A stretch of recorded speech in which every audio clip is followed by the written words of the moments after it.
Halo, jumpa lagi di Matematika Wajib kelas 11. Kembali di channel Sang Mutarobi. Silahkan like dan subscribe dahulu sebelum melanjutkan ke video-video selanjutnya ya. Nah, kita kali ini akan mempelajari tentang program linier. Ini bagian pertama, yaitu kita akan mempelajari tentang pengertian dan pembentukan modelnya. Nah, di sini kita memang lebih banyak ke konsep-konsep dasar sampai dengan bagaimana membuat model matematika dari sebuah persoalan program linier. Nah, sebelum itu kita akan sedikit ya melihat tentang penggunaan atau aplikasi daripada program linier ini di dalam kehidupan sehari-hari. Nah, sahabat-sahabat semua, kita di program linier itu banyak soal cerita yang berkaitan dengan persoalan sehari-hari ya. Misalkan tentang tukang jahit, kita tentang tukang parkir, cerita tentang tukang buah gitu ya, pedagang buah, kemudian cerita tentang seorang pengusaha wira swasta yang mau memaksimalkan untung dan meminimalkan rugi. Nah, semua hal berkaitan tadi ya, kalau untung maunya dimaksimalkan gitu ya. Kemudian kalau rugi maunya diminimumkan. Nah, itu secara logika seperti itu. Nah, ini dua hal ini itu merupakan komponen utama ya pembicaraan kita ya atau masalah yang memang dibahas di dalam program linier, yaitu tentang optimisasi.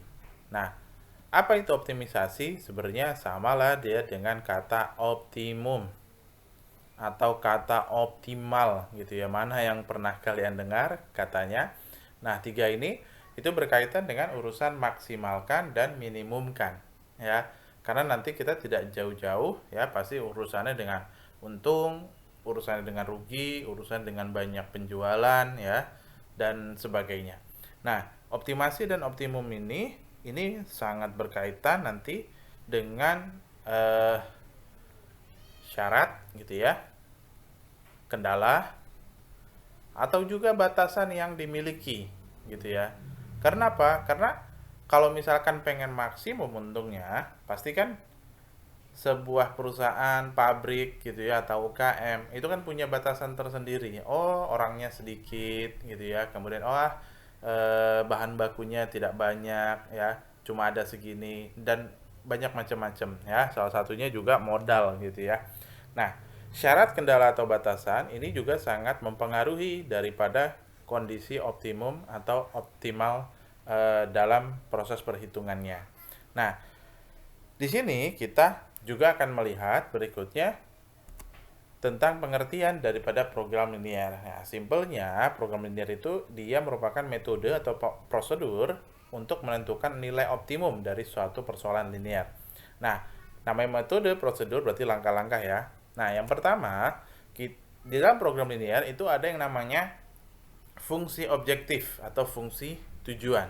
Biasanya dituliskan seperti ini, f x, y sama dengan misalkan ax plus by gitu ya.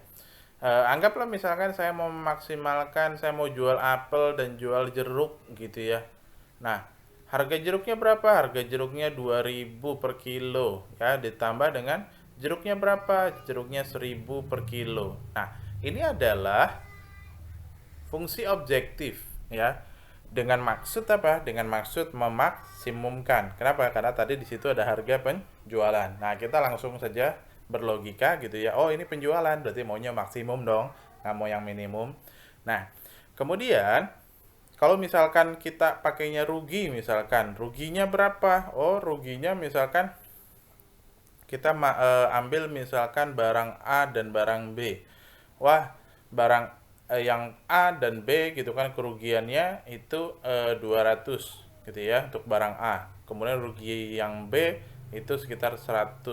Nah, maka ini adalah fungsi objektif atau fungsi tujuan untuk menghitung kerugian yang diperoleh. Nah, kerugian itu didapat dari mana? Biasanya seorang akunting ya di sebuah perusahaan itu dia biasanya punya hitungan tersendiri. Wah, satu barang kalau misalkan dijual sekian, modalnya sekian, itu biasanya akan kerugiannya sekian. Nah, itu biasanya sudah diketahui. Nah, kemudian berikutnya adalah di dalam program linear juga ada yang namanya sistem pertidaksamaan linear. Nah, tadi sudah kita sebut di awal bahwasanya ada syarat batasan atau kendala. Nah, ini di sini ada syarat batasan kendala, tapi bentuknya sistem pertidaksamaan linear. Namanya pertidaksamaan. Berarti bentuknya misalkan 2x plus 4y lebih besar sama dengan 10 gitu ya. 3x min y lebih besar daripada 2. Nah, ini kan bentuk-bentuk dari pertidaksamaan ya. Dia menggunakan tanda lebih besar ataupun lebih kecil. Nah, kemudian masalah yang dibahas sebenarnya apa sih di program linear? Ya tadi kita sudah singgung bahwasanya masalah-masalah yang berkaitan dengan kehidupan sehari-hari, kemudian kita akan mencari nilai peubahnya ya, nilai variabelnya. Kalau di situ x ya x, ada y berarti dan nilai peubah itu kan pasti ada di anggota himpunan penyelesaian dari fungsi kendala. Nah, kemudian nilai peubah itu ya, kalau nilai x-nya kita dapat nih dari fungsi kendala ini, maka nilai x kita input ke sini ya. Kemudian y dapat, maka kita input juga ke fungsi objektifnya ya, maka itu kita akan dapatkan nilai-nilai yang optimum ya, apakah itu yang max atau yang min. Nah, kemudian dari permasalahan ini ya, kan tadi ada max, ada min gitu ya. Kita lihat di sini ada syarat untuk yang maksimum. Nah, ini adalah syarat untuk yang minimum ya, sorry tadi. Ya, ini syarat untuk yang minimum dan ini adalah syarat untuk yang maksimum.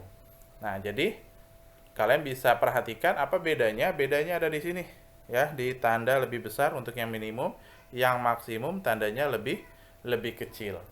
Nah, lalu yang bagian bawah ini apa? Yang bagian bawah ini memang sudah otomatis ya. Kayak misalkan kita ngomongin jeruk gitu ya, itu kan pasti barangnya ada, nggak negatif gitu ya. Kita ngomongin uang, itu juga kan pasti positif angkanya, tidak negatif. Nah, ini dia penanda bahwasanya semua ini adalah berbicara tentang hal-hal yang positif. Tapi ada juga nanti yang dia berubah, berbeda gitu ya, syarat otomatisnya. Tapi kalau dia berupa soal cerita, rata-rata kita menggunakan kuadran 1 ini ya. Kuadran 1 yaitu x lebih besar sama dengan 0, y lebih besar sama dengan 0. Kemudian kita lihat bagaimana pembentukan model program linearnya. Di sini persoalan-persoalan program linear yang masih dinyatakan dalam bentuk kalimat. Nah, nanti kita juga banyak sekali menemukan soal-soal di program linear ini memang bentuknya kalimat ya, tidak seperti aljabar biasa. Tapi ada juga yang aljabar, tapi nggak banyak. Nah, itu perlu diterjemahkan ke dalam pernyataan yang lebih matematis. Ya, jadi kita akan buat jadi XY, yaitu pernyataan yang menggunakan peubah dalam notasi-notasi matematik. Dalam penerjemahan diperoleh matematis seperti yang dinyatakan di atas ya, seperti tadi yang saya sudah sampaikan di atas. Nah, ini sebelumnya. Nah, ini bentuk yang ini namanya model. Ya, ini adalah bentuk modelnya. Nah, maka kita bisa buat misalkan contoh Ani itu mau beli apel ya dan jeruk. Nah, kemudian setelah dia beli misalkan 2 apel, 3 jeruk, dia bayar Rp7.000. Kemudian datang Budi. Budi itu belinya 4 apel dengan 7 jeruk. Berapa bayarnya? Oh, dia bayar Rp10.000 saja. Lalu datang Citra. Citra mau beli 7 apel dengan 5 jeruk. Berapa dia harus bayar? Nah, berarti pembayaran ini kan dia menggunakan batasan minimum ya. Kenapa? Karena dia mau bayar yang semurah-murahnya gitu ya.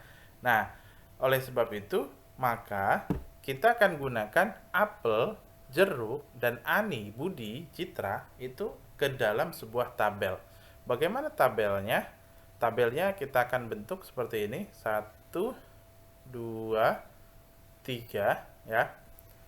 Nah, penggunaan tabel ini ada 2 macam ya. Nanti kalian bisa lihat di contoh-contoh misalkan di Google, di YouTube yang lainnya atau di buku-buku ada 2 ya. Nah, di sini saya menggunakan yang model yang pertama. Nah, model pertama itu seperti apa? Yaitu di bagian ini ya, di sini itu adalah kolom variabel utama. Tapi kalau ada juga yang menuliskan variabel utamanya diletakkan di sini ya. Jadi baris variabel utama ya, di barisnya. Nah, kemudian komponennya biasanya saya taruh di sini di baris, sedangkan kalau yang lain itu komponennya diletakkan di kolom ya. Silakan saja, yang pasti jangan salah, variabel utama itu dia merupakan komponen dari X dan Y ya. Kalau di sini juga sama nih, X ini Y gitu ya.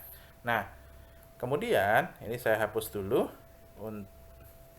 Nanti kalian bisa mundur sedikit ya kalau misalkan masih bingung.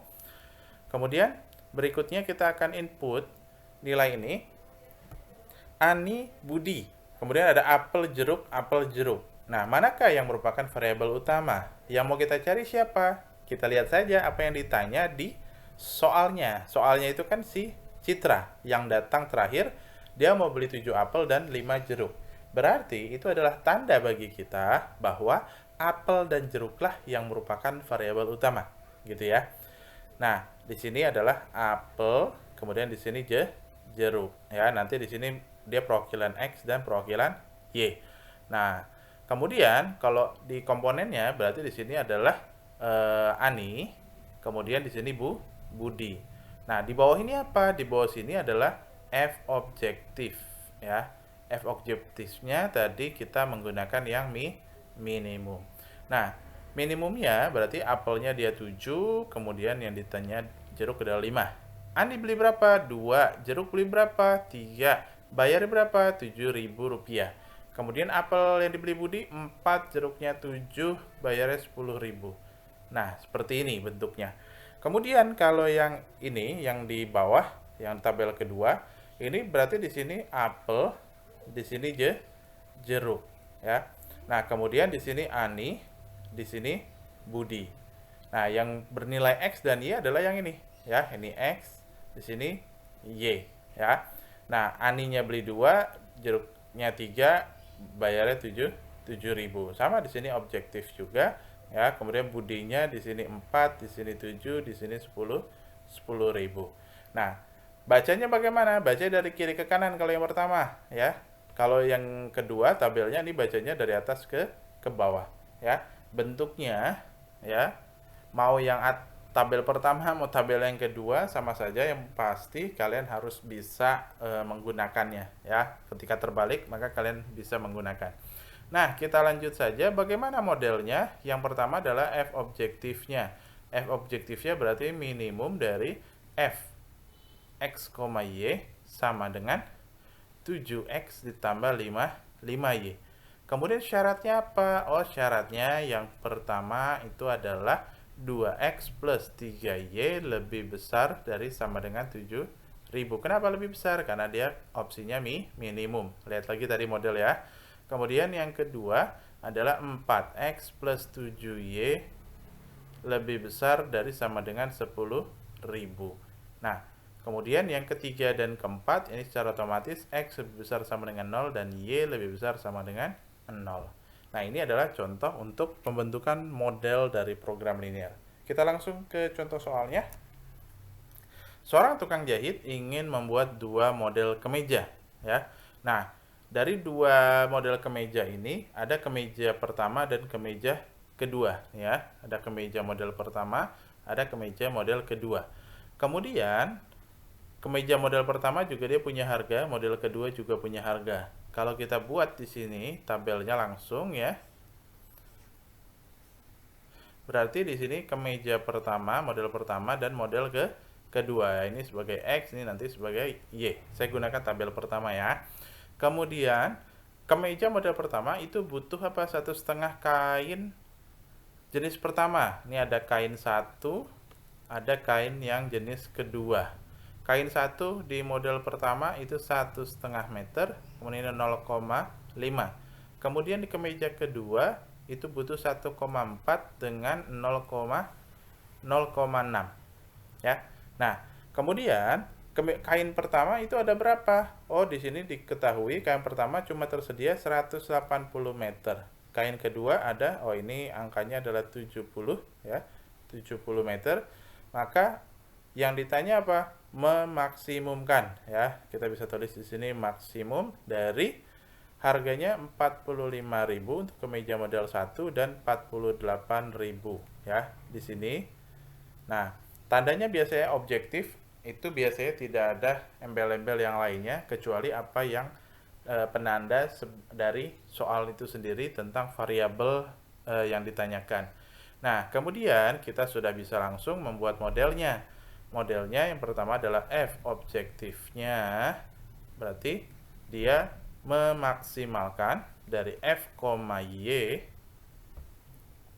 Saya hapus dahulu. Nah, Fx, Y itu sama dengan 1,5 ya.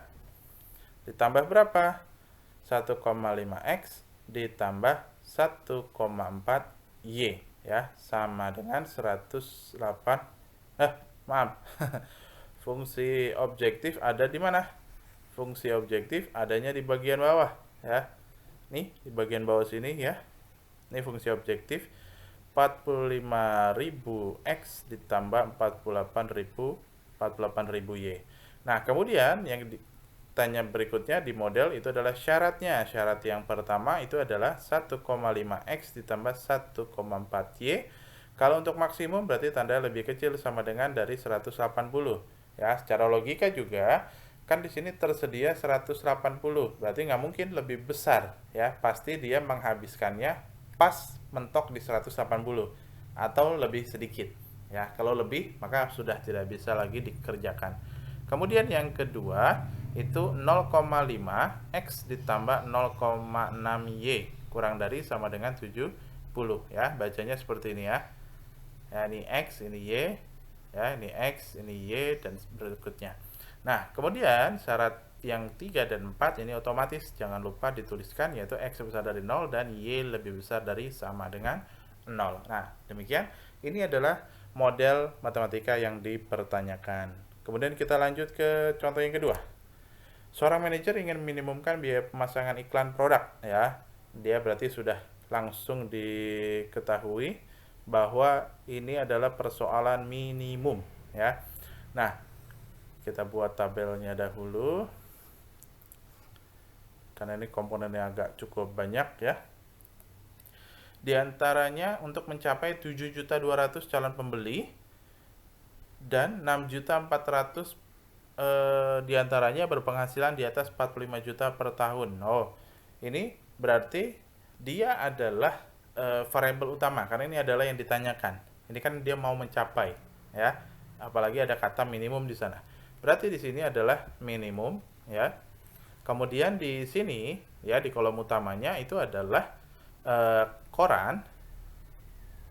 Kemudian yang satu lagi itu adalah di sini dia penghasilan ya.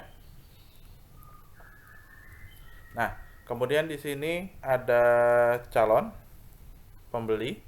Nah, kemudian di sini ada jumlah orang lah ya. Nah, oh ini ada yang terbalik saya. Di sini bukan penghasilan, tapi di koran dengan televisi ya, penghasilannya di sini. Nah, koran ini dia calon pembelinya itu adalah 300.000 orang. Kemudian penghasilan dari koran juga bisa dilihat itu 400.000. Nah, kemudian koran itu untuk targetnya ya. Target itu di sini 7.200.000 ya targetnya. Kemudian berikutnya target berikutnya adalah 6.400.000 yang berpenghasilan dari lebih dari 45.000. Nah, kemudian di koran itu ada biaya pemasangan. Karena kan yang akan diminimumkan adalah biaya pemasangan iklan ya. Berarti pasang di mana? Oh, pasang di koran, pasang di TV. Maka ini jadi X, jadi Y-nya. Maka pasang di koran itu 2 juta rupiah ya. Di sini ada 2 juta rupiah. Kemudian TV itu untuk yang calon pembelinya ada 2.400.000 ya. Kemudian penghasilannya ini ada 1.600.000 ya. Di sini 1.600.000, ini 2.400.000 ada di sini. Kemudian berapa bayarnya? 12 juta rupiah. Nah, dari sini kita bisa langsung membuat modelnya. Pertama adalah F objektifnya, itu adalah minimum Fx, Y itu sama dengan 2 juta rupiah dikalikan X ditambah 12 juta Y. Nah, ini adalah fungsi daripada objektif dari persoalan ini. Kemudian syaratnya apa? Syaratnya berarti kita bisa tuliskan. Yang pertama itu adalah 300.000 ditambah 2.400.000 ya. Ini berarti kasih X, kasih Y. Kemudian karena minimum berarti kita pakai lebih besar dari sama dengan 7.200.000 ya. Poin minimum dia harus dapat calon pembeli 7.200.000. Kemudian yang kedua itu 400.000 X ditambah 1.600.000 Y ya, lebih besar dari sama dengan 6.400.000.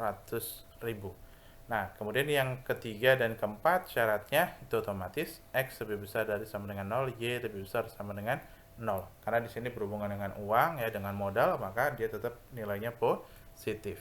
Nah, ini adalah model di contoh kedua. Kemudian yang berikutnya, nah ini ada soal berikutnya, pilihan ganda. Seorang pedagang rokok itu mempunyai kios yang dapat menampung 500 bungkus rokok ya, punya modal 600.000. Kemudian digunakan untuk membeli 2 jenis rokok. Pedagang rokok menggunakan modal untuk membeli sebanyak X rokok ya. Nah, berarti di sini ada 2 jenis rokok, langsung saja bentuk menjadi tabelnya 1 2 3. Oke. Nah, berarti rokoknya jenis pertama, rokok jenis kedua. Kemudian dia belikan modal ya, dia ada modalnya, berarti dia belikan X rokok ya, X rokok jenis pertama. Kemudian harganya 2.000 rupiah ya, 2.000 di sini modalnya. Kemudian rokok jenis kedua itu adalah 3.000 ya. Tadi berapa modalnya? 600.000 ya modalnya. Nih di sini dia punya modal keseluruhan untuk beli rokok. Kemudian yang berikutnya itu adalah 500 bungkus rokok ya. Dia akan punya kios itu tampungannya 500 bungkus rokok. Berarti di sini berjumlah gitu ya. Yang pertama kan tadi dia bilang X. Kemudian yang kedua dia bilang sejumlah Y. Totalnya berapa? Dia muatnya cuma 500 aja di kiosnya. Lalu persoalan ini apa? Maksimum atau minimum? Berarti ini persoalan memaksimumkan gitu ya. Nah, persoalan memaksimumkan ini berarti kita akan ambil yang pertama. Berarti yang pertama ini kan tadi kita punya berarti 2.000 X plus 3.000 Y ya. Jumlahnya kan 600.000 itu modal ya, dia punya segitu, nggak bisa lebih. Berarti boleh kurang tapi nggak boleh lebih. Berarti dia kurang dari sama dengan 600.000. Di sini kalau di opsi dilihat itu nggak ada 0 yang banyak ya. Berarti 0,3 kita coret, berarti sederhana jadi 2X plus 3Y kurang dari sama dengan 600 ini ya. Kemudian yang kedua adalah X ya, nih ya, yang ini X plus Y kurang dari sama dengan 500. Kenapa kok kurang dari sama dengan 500? Karena emang kiosnya cuma bisa nampung 500 bungkus rokok ya. Berarti ini adalah pernyataan yang kedua. Lalu syarat ketiga dan keempat jangan lupa X lebih besar dari sama dengan 0, Y lebih besar dari sama dengan 0. Ngomongin bungkus rokok kan bukan negatif ya, pasti positif. Nah, ini adalah syaratnya. Maka kita lihat di sini yang pertama X plus Y kurang dari sama dengan 500. Ya, yang ini salah, yang ini salah, yang ini salah, yang ini salah. Sudah pasti benar yang bagian opsi A. Oke. Kita lanjutkan. Nah, ini sudah masuk ke latih mandiri 1 dan ada 2 nomor ya di latih mandiri 1. Silahkan kalian perhatikan ya, di latih mandiri 1 yaitu ada call dan truck ya. Nih dia mau ngangkut pasir, kemudian namanya ngangkut pasir berarti kan maunya sebanyak-banyaknya gitu ya. Berarti dia maunya memaksimumkan gitu ya. Silahkan kalian cari model matematikanya seperti apa, A, B, C, D, atau E. Kemudian yang di nomor 2-nya itu dia pemilik toko sepatu ya. Dia mau mengisi tokonya dengan sepatu laki-laki ya. Kemudian dia mau maksimumkan atau minimumkan. Silahkan kalian pikirkan apa ini maksimum atau minimum. Nah, sudah ada suara azan gitu kan. Saya coba selesaikan saja ya. Oke, demikian untuk video kali ini berkaitan dengan program linear di bagian yang pertama. Demikian, sampai jumpa lagi. Salam brilian.